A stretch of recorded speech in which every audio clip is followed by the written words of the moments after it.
Bismillahirrahmanirrahim. Assalamualaikum warahmatullahi wabarakatuh. Alhamdulillah nahmaduhu wa nasta'inu wa nastaghfiru wa na'udzu billahi min sururi anfusina wa min sayyiati a'malina may yahdihillahu fala mudhillalah wa may yudlil fala hadiyalah. Asyhadu an la ilaha illallah wahdahu la syarikalah wa asyhadu anna Muhammadan abduhu wa rasuluhu la nabiyya ba'da. Allahumma salli wa sallim wa barik ala sayyidina wa maulana Muhammad wa ala alihi wa ashabihil mujahidin tahirin.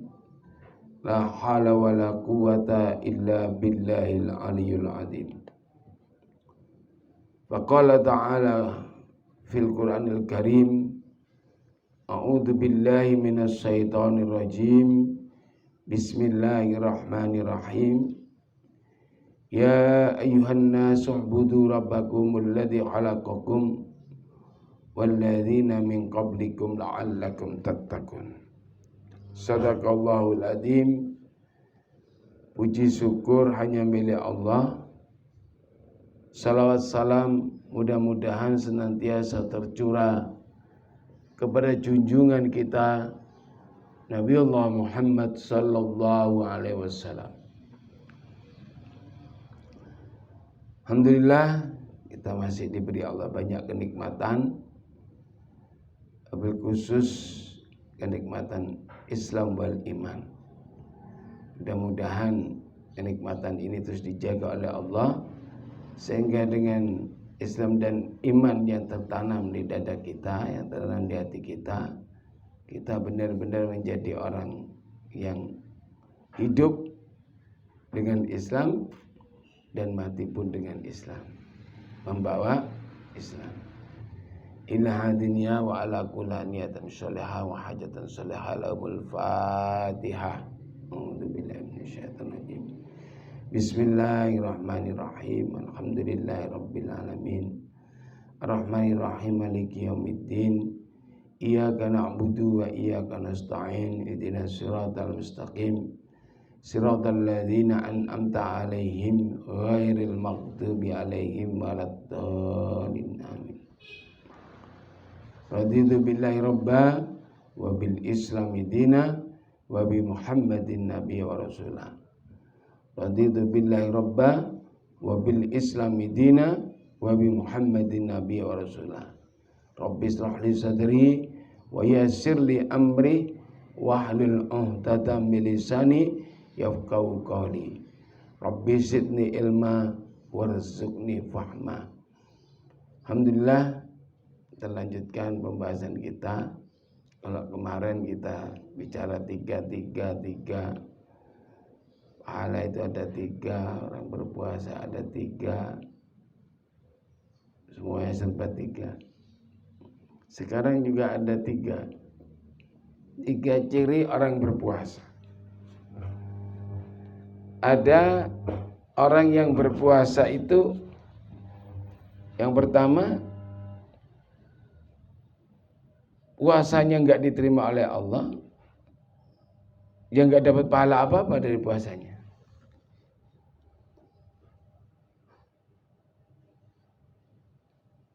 Siapa mereka?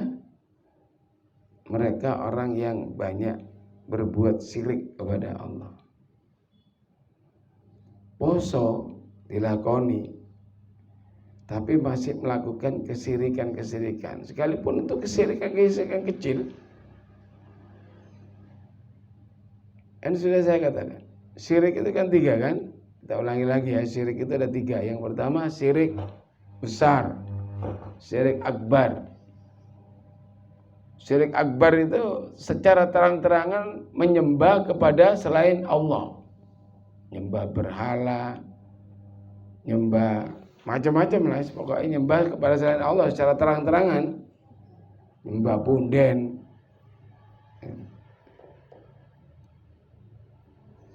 Yang kedua, syirik zahir. Syirik zahir.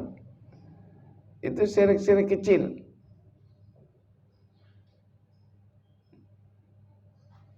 Syirik-syirik kecil. Merasa takut kepada selain Allah.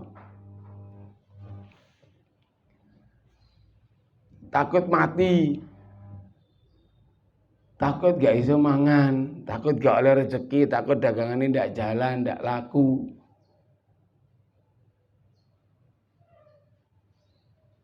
Ketakutan-ketakutan ini masuk syirik. Tapi bila kita sudah sholat, kita istighfar, makanya di dalam sholat ada bacaan syahadat itu untuk menghapus kesirikan-kesirikan kecil itu. Dengan kita sholat sudah terhapus dosa syirik kecil itu otomatis. Tapi di saat puasa, makanya puasa itu kan ibadah batin, ibadah yang hanya Allah yang tahu. Ya, manusia nggak tahu kalau kita puasa apa tidak. Kemarin kan ada, sudah saya sebut di sini tuh, banyak orang kelihatannya kan puasa semua. Padahal ada beberapa yang nggak puasa itu. Ya kalau perempuan kan wajar nggak puasa kan, karena pasti ada hari liburnya. Tapi kalau laki-laki kan nggak mungkin.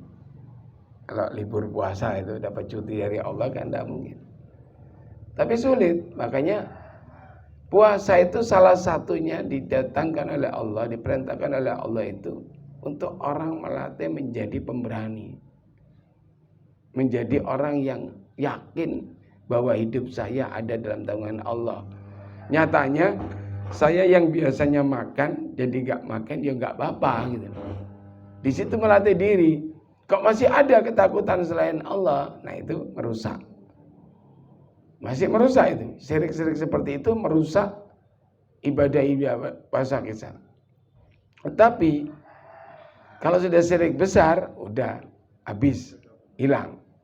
Jadi kesirikan yang dilakukan secara terus-menerus, baik itu syirik kecil, ya berupa ketakutan ini, ketakutan itu dan sebagainya, terus masih menyandarkan hidup kepada selain Allah, menyandarkannya kepada pekerjaannya, kepada perdagangannya, itu yang merusak seluruh rangkaian ibadah puasa kita. Dan yang paling merusak, yang membuat ibadah puasa itu benar-benar terbakar, itu syirik khafi. Hati-hati. Ini sangat-sangat lembut, sangat-sangat tersamar. Makanya Rasulullah SAW pernah bersabda, aku tidak takut kepada umatku itu melakukan syirik-syirik besar. Aku tidak khawatir dan tidak takut umatku akan melakukan menyembah kepada selain Allah. Tetapi justru yang ditakutkan Rasulullah itu syirik kecil ini, syirik khafi. Yaitu berupa kesombongan. Ini banyak orang tidak sadar. Kesombongan itu hal kedua yang paling dibenci Allah setelah syirik akbar. Jadi Allah benci kepada orang yang menyekutukan Allah dengan apapun. Sampai di surat Al-Kahfi itu, surat terakhir, Allah sampaikan barang siapa yang menginginkan, mengharapkan perjumpaan dengan Allah, maka jangan sekali-kali menyekutukan Allah dengan siapapun, dengan manusia jenis apapun, sehebat apapun. Itu sangat dilarang oleh Allah, sangat dibenci. Bahkan kalau orang mati dengan membawa kesyirikan, maka tidak ada ampunan lagi, tidak ada, sama sekali tidak ada ampunan dari Allah Subhanahu wa ta'ala. Orang mati dalam keadaan membawa dosa zina, dosa mencuri, Dosa-dosa yang lain insya Allah masih ada ampunan. Masih ada harapan diampuni, mendapat syafaat. Kalau memang dia pernah banyak ingat Allah, banyak berzikir, banyak bersolawat dulu-dulunya. Tapi masih sholat, dalam keadaan masih sholat, tanpa tidak kuat imunnya, melakukan mencuri, zina atau apa, kemudian meninggal. Ini kemungkinan masih diampuni. Tapi kalau mati dalam membawa dosa syirik, tidak diampuni oleh Allah Subhanahu wa taala. Yang kedua yang tidak diampuni itu membunuh sesama muslim tanpa sebab yang dibenarkan oleh agama, oleh Islam. Ini karena marah, karena benci, karena mangkel kok dipateni. Ini karena nafsu, bukan karena perang, bukan karena sesuatu yang memang dibenarkan Allah. Maka tidak akan pernah masuk surga orang yang membunuh sesama muslim tanpa alasan yang hak. Nah, yang paling ditakutkan Rasul sombong. Syirik khafi berupa kesombongan. Dan Allah paling banyak mengingatkan tentang kesombongan di dalam Al-Quran. Kenapa? Kalau Allah benci. Bahkan Rasulullah SAW menyatakan tidak akan masuk surga, ya, tidak akan masuk surga orang yang di dalam hatinya masih ada sebiji sawi kesombongan. Sampai Rasulullah menekankan dalam hadis yang sahih di kitab Bukhari, Sahih Bukhari, tidak akan masuk surga orang yang di dalam dirinya, di dalam hatinya masih tertanam sebiji sawi kesombongan. Jadi sombong dalam hal apapun itu dibenci sama Allah. Kita mau sombong apa aja, Pak? Lahir, kita ini tahu kan? Lahir saja ditolong orang, nggak bisa lahir sendiri. Dan saat lahir kita ini nggak bawa apa-apa. Maka kalau orang sombong dengan hartanya, awalnya dia dilahirkan Allah itu bawa apa? Mudah. Berkali-kali loh ini saya ingatkan kepada semuanya. Sekalipun anaknya raja terlahir jadi anaknya raja, jadi anaknya presiden, tetap lahirnya nggak gawa apa? Mudah. Ini berpakaian tidak ada. Makanya dalam surat Fatir itu Allah mengingatkan kita, antumul fuqara. Kue kabeh itu fakir. Karena dia apa? Semua kalian itu fakir.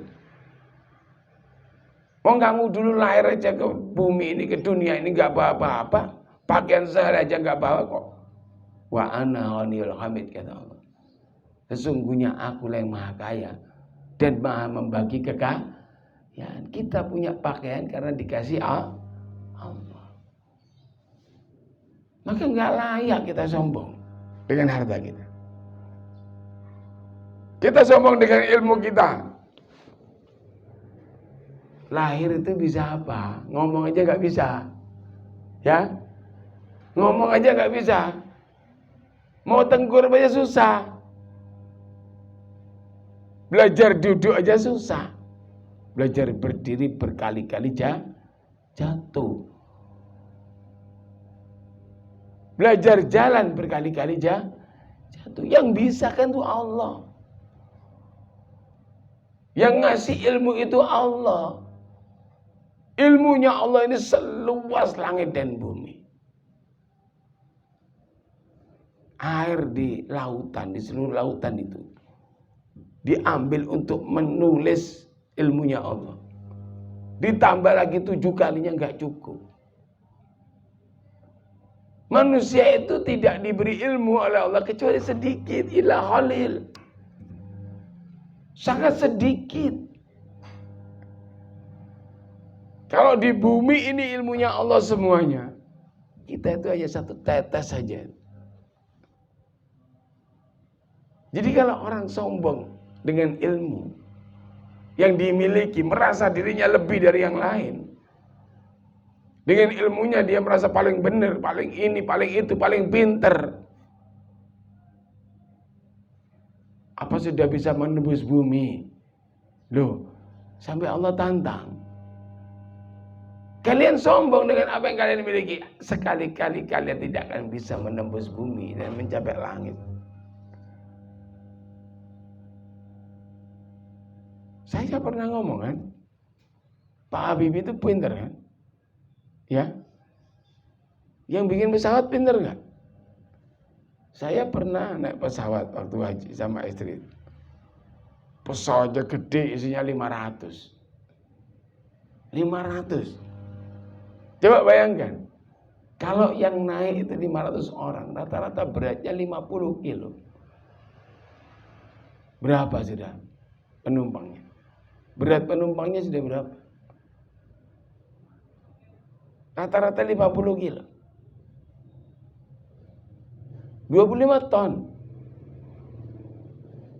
Kok itu ngangel mentong 500 peng sakit. 25 ton. Ya. Kalau barang yang dibawa kalau waktu berangkat masih enteng, paling 20 kilo. Kali 500 berapa? 10 ton. 35 ton. Berat penumpang di bawah. Waktu pulang haji, minimal 1 orang itu, minimal itu. Sing konangan ditimbang 50 kilo. Berarti waktu pulang bawa penumpang itu 50 ton. Bayangin, Pak. Bu, dibayangkan. Saya bilang bayangin. Hebat gak yang bikin pesawat ini? Bisa terbang dengan ketinggian 13.000 kaki, 33.000 kaki. Sekitar 16 kilo dari permukaan laut. Dengan membawa beban 50 ton. Saya tanya, kumpulin satu dunia nih. Kumpulin seluruh dunia yang ahli bikin pesawat. Orang-orang yang bisa bikin pesawat itu dikumpulin semuanya. Suruh bikin 1 daun saja. Suruh bikin 1 daun seperti daun yang hidup itu. Suruh bikin 1 bunga saja, apapun bunganya. Tidak akan bisa kan? Terus mau sombong di mana gitu loh. Makanya kesombongan ini dibenci sama Allah.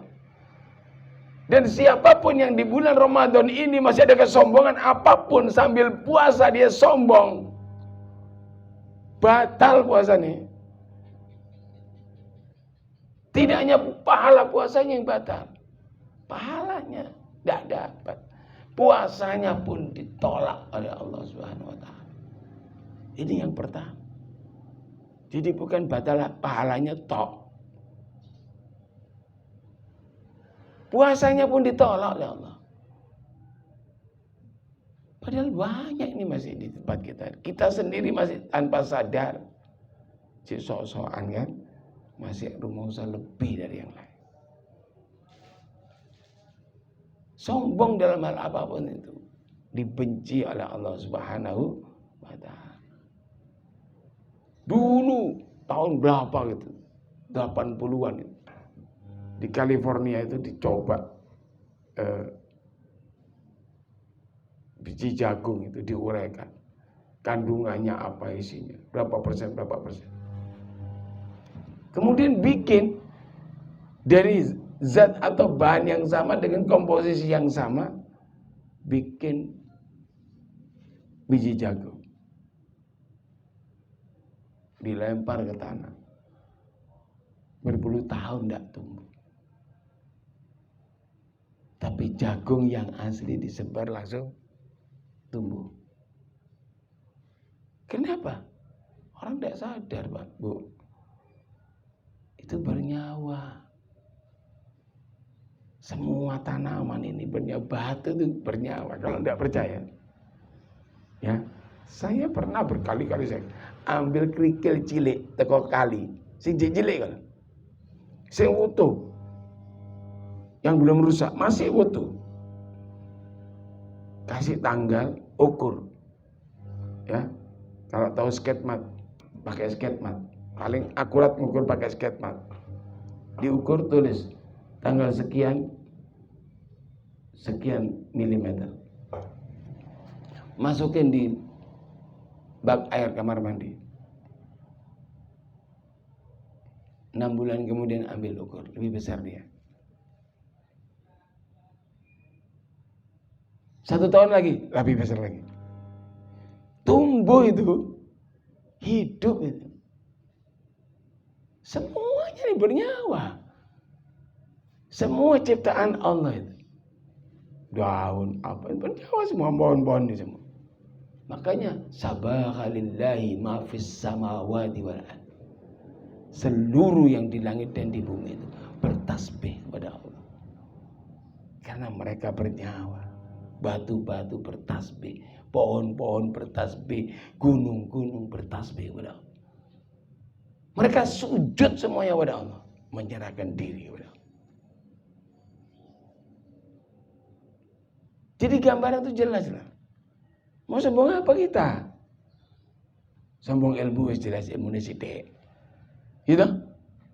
Habibie pinter. Wis golek wong 1 juta Habibie. 1 juta Habibie suruh bikin lombok kalau bisa. Tak sembah sama saya. Makanya saya selalu tanamkan pada semua keluarga saya, takutlah kepada Allah dengan sebenar-benar takut. Dan ingatlah Allah. Sadarlah bahwa kita bisa apapun karena diberi oleh Allah, dibisakan oleh Allah Subhanahu wa Ta'ala. Kita ini nggak bisa apa-apa. Ini udah bisa bergerak karena digerakkan oleh Allah Subhanahu Wa Taala. Kemarin anak saya bilang, ini teman saya yang di Singapura sampai sekarang belum selesai, belum bisa apa-apa. Kalau selangnya dicabut gak bisa nguyuh wis. Nguyuhnya kudu nggih selang. Hidupnya penuh dengan alat-alat kesehatan, udah habis miliaran. Saya tanya sama anak-anak Jogja, kamu milih punya duit 100.000 sehat, iso mangan enak, iso melaku enak, iso turu enak, apa milih duit miliaran tapi jadi orang yang apa ku jenenge? Ning dukur tempat tidur gak iso apa-apa. Hidupnya dibantu alat-alat. Kembang ambek. Milih 100.000. Maka saat kamu diberi lebih, jangan sombong. Begitu Allah berkehendak, habis nih, nggak bisa apa-apa. Maka sombong dalam hal apapun, sudahlah. Yang pertama itu, kita nggak sadar, bangga dengan ilmu, bangga dengan harta, bangga dengan kepintaran, bangga dengan keadaan. Ini bahaya. Al-mutakabbiru wallah. Yang boleh dan pantas sombong itu cuma Allah.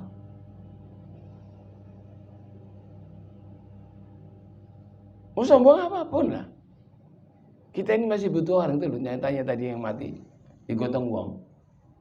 Apa tau wong sampe ana wong mati, wong sombong, omahe sugih, jenderal, mati harus digotong, ora usah, aku mangkat diri. Apa ono? Loh. Makanya orang itu harus sadar. Lahir ditolong orang, belajar jalan ditolong orang, ditata. Apa ditata ya? Ditata itu. Belajar makan dibantu orang. Belajar pakai pakaian dibantu orang. Sampai akhir hayat pun mati, tetap minta tolong orang untuk dibawa ke kubur. Maka sungguh dibenci oleh Allah orang yang menjadi orang sombong. Sombong dalam hal apa? Yang kedua apa? Yang tanpa disadari menjadi penyebab batal. Sombong ini. Sombong yang kedua itu membanggakan orang. Tidak ada yang patut dibanggakan. Tidak ada yang patut ditinggi-tinggikan, dimulia-muliakan. Kecuali baginda Rasulullah Muhammad sallallahu alaihi wasallam. Saya heran loh. Di dunia ini, jagat maya ini, masih banyak orang bangga-banggain presiden, bangga-banggain si A, bangga-banggain tokoh ini. Padahal banyak melakukan kesalahan. Presidennya banyak melakukan kebohongan. Terang-terangan. Pidato terang-terangan meminta bupati wali kota. Saya sudah instruksikan kepada Mendagri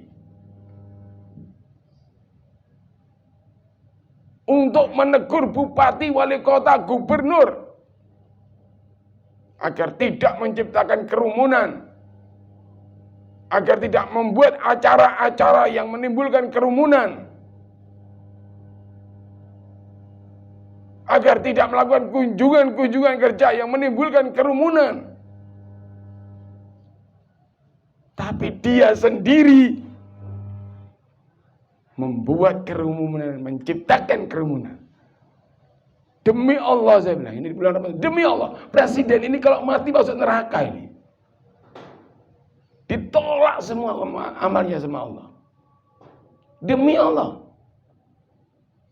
Nanti YouTube-nya ini biar didengar sama dia. Kalau dia mati besok pagi dia masuk neraka, selama-lamanya jadi penghuni neraka dia. Karena sudah menjadi syirik gitu. Pemimpin itu tidak boleh begitu. Tapi nyatanya masih banyak orang bangga, dibela nih mati-matian sih. Tanpa sadar orang yang membanggakan manusia selain baginda Rasulullah Muhammad SAW. Sepintar apapun manusia itu. Setinggi apapun ilmu manusia itu. Apalagi sampai berani mengatakan saya tidak mau berguru pada siapapun. Saya cuma berguru pada satu orang ini. Saya jamin dia tidak akan pernah jadi orang pintar. Tidak akan pernah jadi orang berilmu. Saya jamin ibadahnya sia-sia kabeh. Kenapa? Yang pantas dan boleh dibanggakan cuma satu. Nabi Allah Muhammad sallallahu alaihi wasallam. Dan ini Allah sendiri yang ngomong. Innallaha wa malaikatahu yusholluna 'alan nabi. Aku dan para malaikatku, malaikat langit dan bumi, semuanya bersalawat kepada Rasulullah Muhammad SAW. Baru Allah perintahkan, ya ayyuhalladzina amanu shollu alaihi wasallimu taslima. Wahai orang-orang beriman, bersalawatlah kalian kepada nabimu agar kalian beroleh keselamatan dan kedamaian. Maka saya kalau ceramah dimanapun, di depannya Kapolda, di depan Pangdam, di depan gubernur saya bicara. Gak pernah saya bilang, yang mulia Bapak Gubernur, yang mulia Bapak Presiden. Tidak ada. Jamaah rahimakumullah. Itu saya. Jadi jamaah saya gak akan sambutkan. Ucapkan yang mulia Bapak Gubernur, yang mulia Bapak Lurah. Tusone wakil di mulia-mulia. Kapolda, Pangdam, apa siapapun. Nggak ada jaminan mulia dia. Ngapain dimulia-muliakan? Salah besar orang memulia-muliakan bupati itu salah besar. Nggak ada di Quran kok. Yang paling mulia di sisi Allah itu orang bertakwa. Inna akramakum indallahi atqakum. Itu nanti di akhirat taunya. Benar-benar bertakwa apa? Tidak. Nanti kalau ada golongan orang yang dipanggil oleh Allah dekat-dekat di sisi Allah. Oh, ikut takwa temenan, gak cuma ngomong kayak Yunus. Yunus yang pura-pura takwa dong. Si takwa temenan nanti dikelihatan di akhir. Jadi muliakan baginda Rasul. Siapapun yang hari ini terang-terangan memuliakan manusia selain Rasulullah Muhammad SAW, itu melakukan kesombongan besar. Dan masuk kepada yang pertama ini, puasanya batal. Batal posoni, batal pahala. Syirik ini, pembatal puasa utama yang tidak pernah dipahami, tidak pernah orang merasa.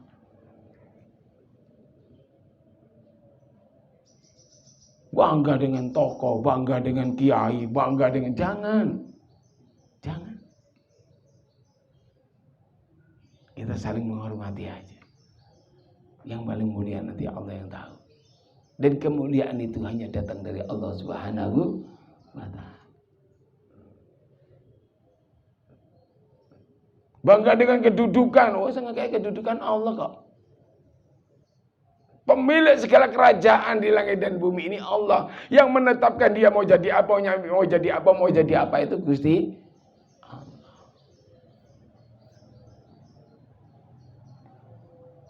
Kita ini gak sadar bahwa semua sudah diatur oleh Allah Subhanahu wa Ta'ala.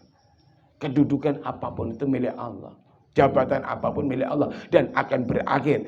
Bisa berakhir sebelum dia mati, bisa berakhir karena dia mati.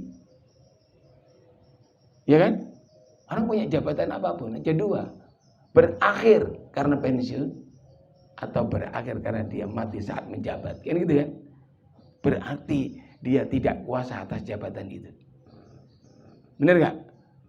Maka jangan bangga. Ya, jangan bangga. Jadi apapun nanti, saya nggak tahu nanti. Saya bilang berkali-kali, Agung nanti jadi apa nanti? Saya nggak tahu. Bisa jadi dia lebih baik dari saya, lebih hebat dari saya.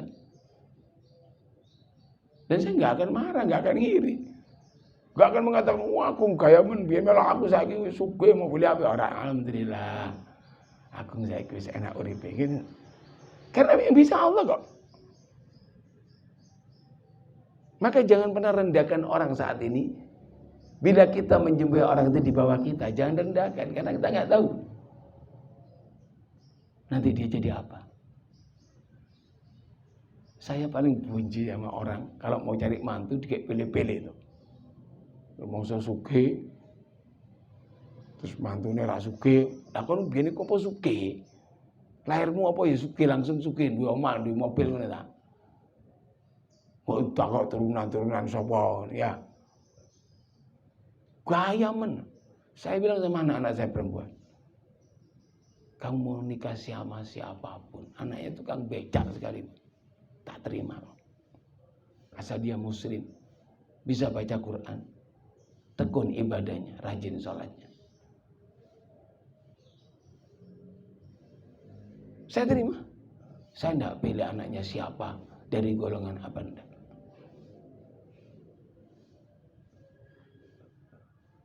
Bapak saya itu orang Arab.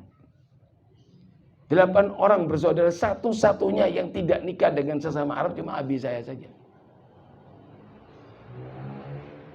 Dan abi saya itu anak perempuannya cuma 1. Diminta orang Arab dari mana-mana itu. Biar tidak hilang keturunannya. Kalau saya walaupun kawin di Solo kan aku anakku bakar.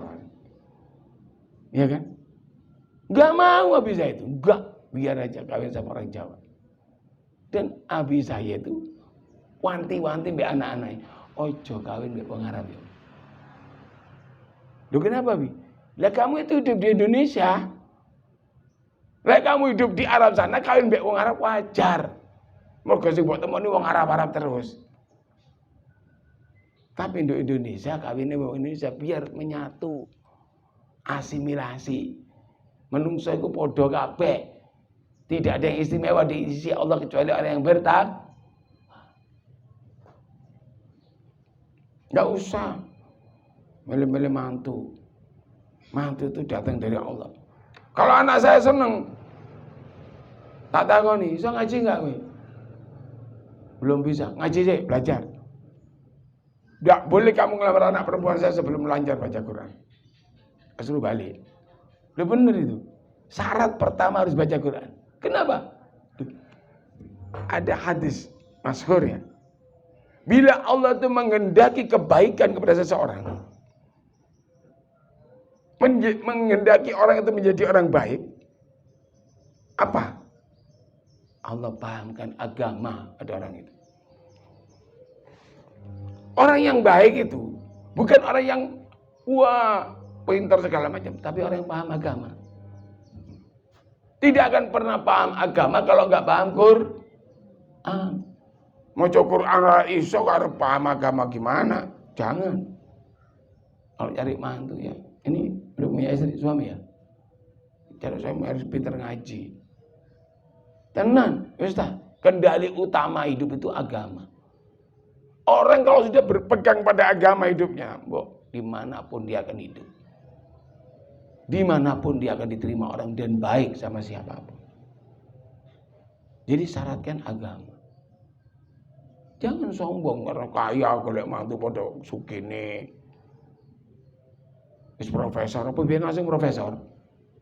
Ana tak lahir langsung profesor? Langsung dokter ora enek, sekolah dhisik. Ya wis lah golek mantu sak-sake sing penting apik. Kesombongan seperti ini pun menolak ini. Hati-hati. Jangan pernah bangga pokoknya dengan manusia macam apapun. Termasuk dengan yang ngomong ini gak usah dibangga-banggain. Saya sama dengan yang lain, tidak ada yang beda. Makanya saya dimanapun saya nggak pernah ngelarang ngaji yang dindi. Kowe lek ngaji ning wong siji loro, ngaji ning aku tok ora pinter. Ya. Sampean kalau ngajinya cuma sama Yunus saja ndak pinter-pinter. Karena ilmunya Yunus itu terbatas banget. Sangat-sangat sedikit. Siapapun dia, mau jadi kiai kayak apapun, sudah bergelar profesor, doktor, kiai haji, titik-titik MA, tetap ilmunya terbatas. Saya pernah ingatkan orang kan dengan Pak Quraisyhab itu. Quraisyhab itu kurang pinter apa itu? S1, S2, S3 di luar negeri, Mesir itu. Al-Azhar. Sampai doktor. Sekarang profesor. Sudah bikin kitab tafsir Quran namanya Al-Misbah.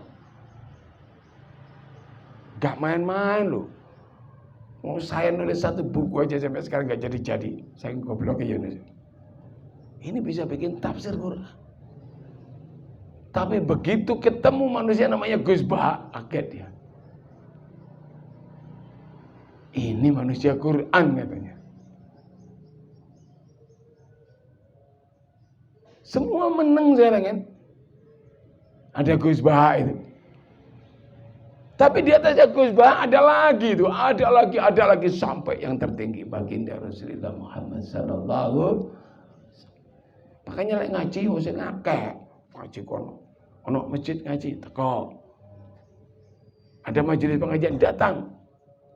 Datangi dan jangan dibanding-bandingkan. Satu sama lain itu pasti punya kelebihan, punya kekurangan, punya kelemahan. Gak usah dibanding-bandingin. Ambil baiknya saja, ambil ilmunya, hormati yang menyampaikan. Oh gak koyo ngaji mbek kono yo, ngene. Ojo, ora apik yo. Enggak baik kayak gitu. Ambil saja yang baik. Dan baiklah pada semua orang, sekalipun orang itu tidak baik kepada kita, ya. Itu. Ini nomor 2 yang tanpa disadari itu syirik itu bangga kepada orang lain, membanggakan manusia. Padahal tahu dia salah, tahu dia keliru, gak diiling no, malah dibelani. Salah tambah dibelani, tambah jerun nerokone.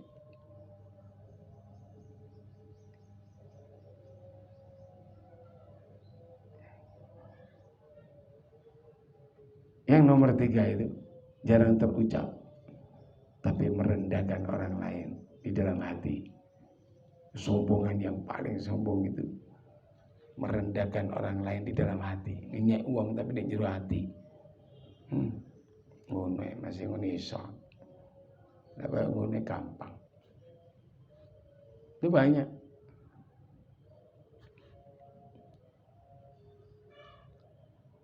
Itu yang membatalkan puasa secara totalitas. Puasa ini batal. Tidak dapat apa-apa. Mung dapat lapar dan haus. Yang kedua, batal pahala puasa. Tapi puasa diterima oleh Allah. Gitu. Ya. Yang kedua itu,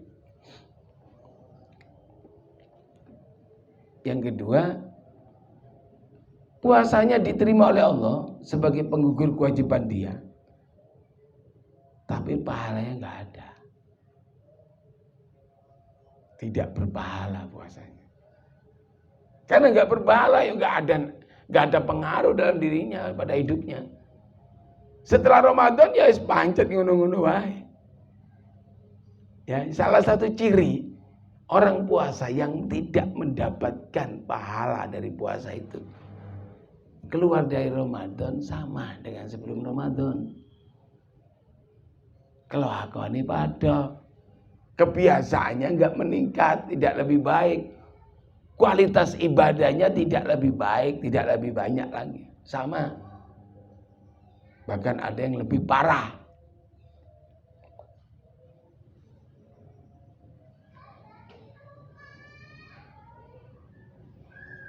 Apa penyebabnya?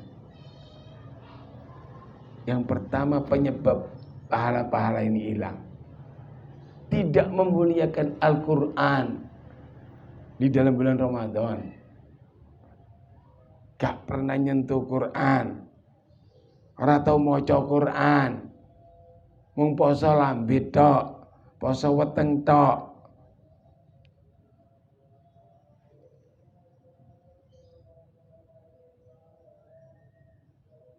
Tidak merasa bahwa Quran itu diturunkan di bulan Ramadan dan mengandung kemuliaan.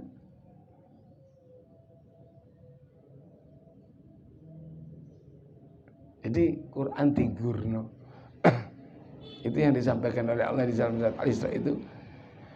Dan tidaklah aku keluarkan dari dalam Al-Quran itu kecuali sesuatu yang menjadi sifat dan rahmat bagi orang-orang yang meyakini, lil mu'minin. Dan Al-Quran itu tidak mendatangkan apa-apa kepada orang-orang yang zalim, illa khasarah, kecuali kerugian besar. Siapa orang zalim? Orang nggak bisa baca Quran, nggak mau belajar Quran. Orang zalim pertama ya. Yang tidak bisa baca Quran, orang iso maca, tapi nggak nyeluk guru, nggak nekani guru Quran, nggak mau belajar untuk bisa baca Quran.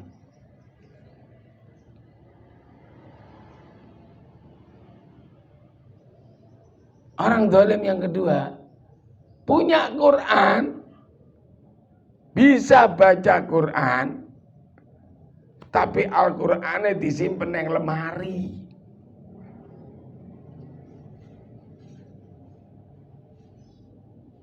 Al-Qur'ane ra tau diwaca.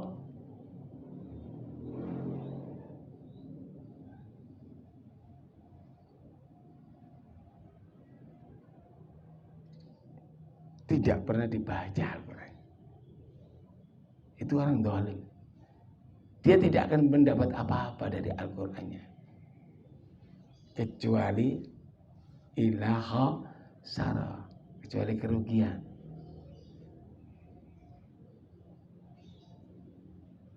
Yang ketiga, yang paling parah, orang bisa baca Quran, paham dengan Quran,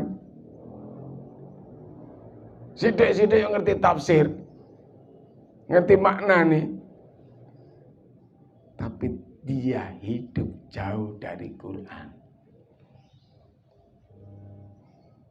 Uripe ku wadoh teko aturan Quran. Tidak berpegang sama sekali kepada Al-Quran. Itu orang zalim.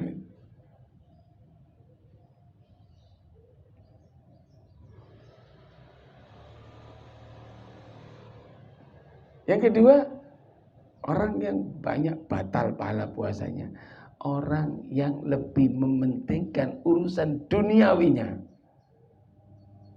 dibanding urusan akhirat. Inilah dan akhiratnya luar biasa besar di Ramadan ini. Tidak dijaga sholatnya, tidak dijaga tahajudnya, tidak dijaga tarawihnya, tidak dijaga bacaan Qur'annya, tidak dijaga sedekahnya, tidak dijaga yang lain. Sudah pentingnya dunya, ribut sampai dunya.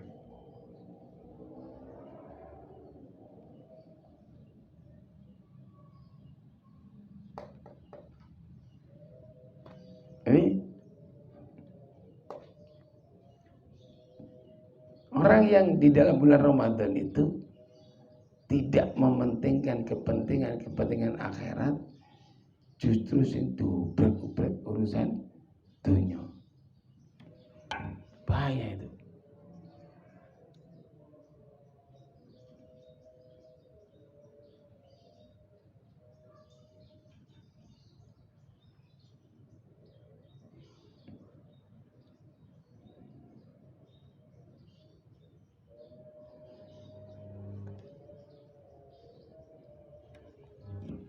Yang ketiga, yang membatalkan pahala puasanya itu masih sering berdusta. Lebih-lebih berdusta atas nama Allah. Demi Allah enggak ngono aku, padahal yang ngono. Batal kabeh pahala. Nabi SAW bersabda, "Man lam yad'u qaula ruri bal amala bihi falaisa lillahi hajatun fi an yada'a ta'amahu wa syarrabahu." Dari Abu Hurairah Rasulullah SAW bersabda, barang siapa yang tidak meninggalkan perkataan-perkataan dusta,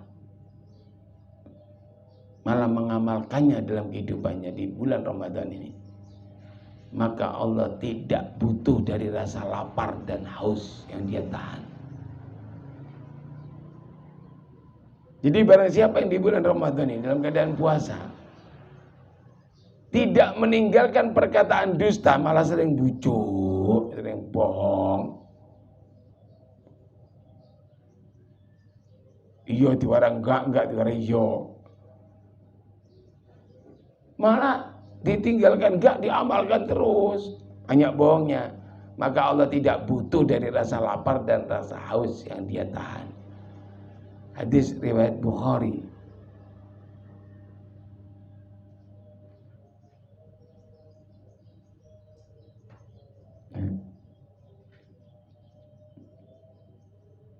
Jadi syirik dalam bentuk apapun membatalkan puasa dan pahalanya. Hati-hati. Termasuk syirik besar itu, orang memutus silaturahmi, tadi belum disampaikan. Orang memutus hubungan kekerabatan, silaturahmi, itu tidak akan masuk surga. Kenapa? Yang nyambung itu Gusti Allah. Kita tidak bisa ketemu itu tanpa pertolongan Allah, tanpa kehendak Allah. Saya kok ketemu Pak Marno, enggak mungkin. Beda, apanya beda, segalanya beda. Kalau sama Pak Nur mungkin agak mungkin. Agak. Ya kan? Karena masih ada IKPM. Masih ada teman kantor lu. Aku tahu duit konco jenenge iki. Nyambung ya. Masih. Banyak saya kenal. Saya kan banyak teman-teman kantor itu banyak banget. Alumni tahun sekian kan banyak yang kenal sama saya. Jadi kalau saya, aku dua konco alumni 84 jadi Nur Salim. Katanya tinggal di Gang Tirjo. Boleh gue ya dikenalan. Dengan siapapun, dengan semua ini kita nggak mungkin secara akal bisa ketemu, bisa kenal. Yang menghubungkan ini Allah. Maka jangan diputus. Justru sama Allah disuruh menghubung-hubungkan, hubungkan yang terputus. Maka siapapun yang melakukan pemutusan hubungan silaturahmi di bulan Ramadan, demi Allah dia tidak pernah masuk surga. Alasan apapun. Sekalipun dia hafal Quran. Sekalipun dia tiap hari tahajud. Hati-hati. Hanya karena masalah-masalah sepele banyak orang itu memutus hubungan silaturahmi. Banyak. Hal-hal sepele, hal-hal kecil. Sudah tersambung, jaga. Namanya manusia itu pasti ada salahnya, ada kelirunya. Al-insanu makhluk khata' wa nisyan. Jadi kalau salah kelirunya dielengke, dikandani, dinasihatin. Jangan tuh ditinggal lari. Diblokir, gak koncoan mana gak apa-apa, gak paten. Ono sing ngono kan. Ora kenal kowe meneh gak apa-apa. Wah, dosane gede. Sekalipun ini jangan sampai terjadi ya. Ada keluarga kita dibunuh orang. Dibunuh ini. Terus kita memaafkan kepada yang membunuh. Kalau di dalam Islam kan kalau dimaafkan bebas dia. Kalau nggak dimaafkan harus dibunuh. Membunuh, kafaratnya dibunuh. Kalau dimaafkan dia bayar kafarat, bayar denda. Pengadilan menetapkan ini keluarganya memaafkan. Sudah bayar denda sekian. Mampu dibayar denda. Tidak boleh dendam lagi sudah. Wis yo kenal keluargane iku, biyen matane adimu oleh. Tetap silaturahminya harus dijaga. Siapapun pemutus silaturahmi itu dosa syirik besar kedua itu. Setelah kesombongan. Siapapun memutus silaturahim, dia tidak akan pernah masuk surga. Tidak pernah merasakan nikmatnya masuk surga.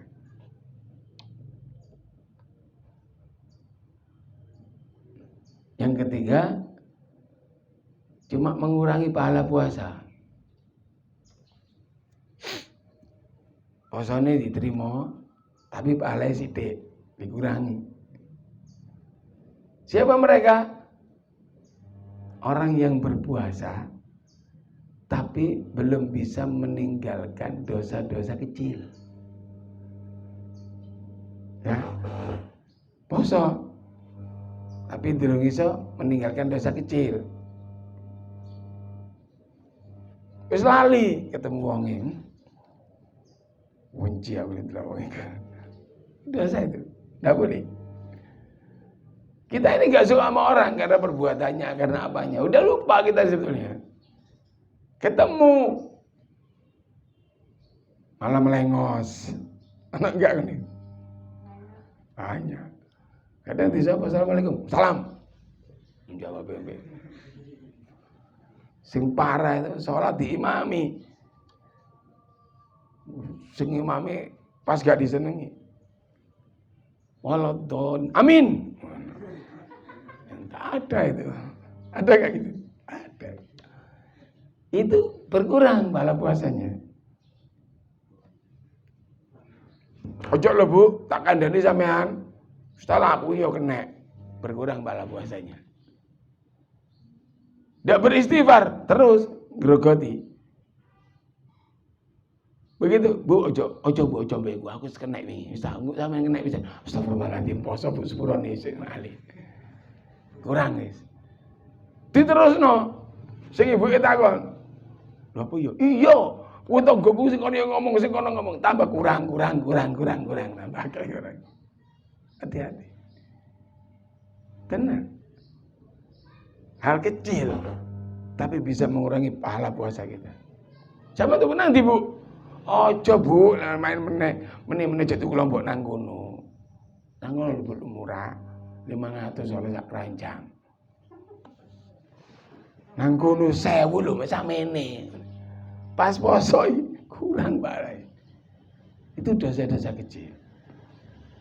Marah yang tidak semestinya. Mestinya enggak perlu marah tapi marah. Hal kecil anaknya salah mindah galon. Sekandane jono kono. Ngeyel. Duk kono lho gone. Kurang males. Perkara mindah galon iki lho, galon biasa nduk kono tek kono. Iku duduk kono gone, nduk kono kan lho. Kono enak. Ini enak. Itu hal yang enggak perlu kita marah. Kok marah? Udah sering ya? Sering banget. Aku ya iya kok. Kita jujur, Mas. Jujur dicintai oleh Allah. Dari Ibnu Abbas radhiyallahu anhu Rasulullah SAW bersabda bahwa sesungguhnya tidak akan pernah sempurna kata Rasulullah pahala-pahala puasa kalian bila kalian masih tidak mampu meninggalkan perkara-perkara kecil, dosa-dosa kecil. Oh dikandani kon ngenteni aku ngeyel. Nah wis kurang tuh. Pahalanya kurang. Iya itu kurang terus, makanya akhirnya gak sempurna.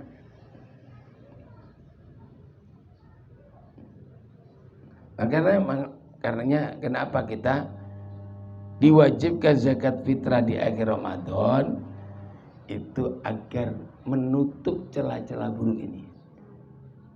Makanya bayarlah zakat fitrah itu sebelum terbitnya matahari.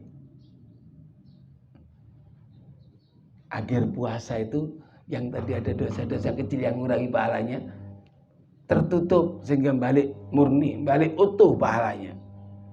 Kalau yang ketiga ini masih bisa dengan zakat fitrah ini. Atau kita tutup dengan kebaikan. Ya.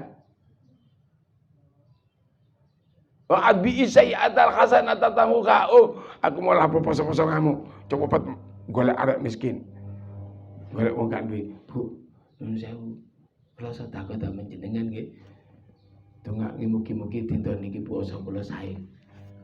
Itu maknanya menutup keburukan dengan kebaikan. Wa adbi'is sayyi'atal hasanata tamuka. Menutup keburukan dengan kebaikan. Cepat berbuat baik. Kayak nutup itu. Tapi penutup terakhirnya zakat fitrah. Jadi barang siapa yang melakukan zakat fitrah dan sebelum itu berakhirnya, setelah berakhirnya puasanya, maka dosa-dosa kecil yang dia lakukan yang tadi yang gerogoti amal pahala puasa dibalik oleh Allah Subhanahu wa taala. Itu salah satunya. Makanya diwajibkan zakat fitrah perlunya di situ. Jadi sing nomor 3 itu rada aman nek cek bayar zakat. Sing gak aman sing nomor 2 sampai nomor 1. Ya, utamanya nomor 1 itu banyak banget. Orang bangga dengan gurunya, orang bangga dengan kedudukannya, orang bangga kadang sing jengkel gimana, wis bodoh, miskin, rak duwe apa-apa, sombong. Iya tak? Lek sugih sombong jek mending sugih. Sombong dengan kekayaannya, kan itu ya. Wah, punya jabatan presiden, kapolda apa jadi apa bintang ini. Sombong jek mending kan. Walaupun dibenci sama Allah, tapi jek mending. Ini ada orang wis bodoh, melarat, orang iso apa-apa, orang dia apa-apa, sombong itu ada. Ada enggak? Enggak ketemu sama foto apa tolong? Kita lebokno Kompas. Ya. Baik. Gonggung. Ya, jadi 3 itu yang paling harus dijaga itu yang nomor 1 ini yang kadang-kadang orang tidak pernah menyadari, orang tidak pernah sadar, bahkan sering dilakukan terus menerus. Sudahlah, jangan sombong dalam hal apapun. Ingatlah Allah bahwa kita bisa jalan karena dijalankan Allah, kita bisa ngomong karena digerakkan Allah, kita bisa apapun ini atas kuasa Allah. Ingat di situ, tidak akan sombong. Saya jadi apapun karena Allah yang jadikan kok. Makanya saya kalau ketemu orang baru di kereta, di pesawat, di apa aja, kerja di mana Pak? Bakul madu Pak. Ya, bakul madu. Pernah ada yang kesini, bakul madu kok sugih, kok mae gede, kok mobilnya akeh. Istri saya bidan Pak. Oh bidan tuh, bidan mesti sugih. Aku nunut. Aman itu. Ya, mesti orang anggapannya bidan kan sugih, di mana-mana bidan sugih. Jadi biasa-biasa aja dah. Kita nggak perlu menunjukkan diri kita apa, mau jadi apa. Semua itu Allah yang ngasih. Jadi tetaplah berendah hati, tetaplah tawadhu, dan jalankan puasa ini dengan rasa takut. Takut tidak diterima pahala. Takut tidak diterima puasa kita. Takut kita tidak diberi Allah pahala dari puasa ini. Rasa takut yang berlebihan atas segala apa yang menjadi hak mutlaknya Allah, justru mendatangkan rahmatnya Allah dan kasih sayangnya Allah. Orang takut dengan sholatnya, takut dengan ibadah-ibadahnya, wedi gak diterima, wedi gak oleh apa-apa terus Allah, justru dicintai oleh Allah. Jadi takutlah terhadap hal-hal yang akan membuat Allah tidak menerima, membuat Allah tidak apa dan sebagainya. Ya, mudah-mudahan apa yang kita sampaikan 3 hal ini kita bisa sampaikan kepada yang lain yang tidak hadir hari ini, yang tidak bisa mengikuti kajian ini, kita beritahu. Jangan disimpan sendiri. Karena kalau kita dapat ini kita sampaikan kepada yang tidak tahu, kita mendapat pahala yang sama dengan orang yang mengamalkan ini, yang jadi tahu.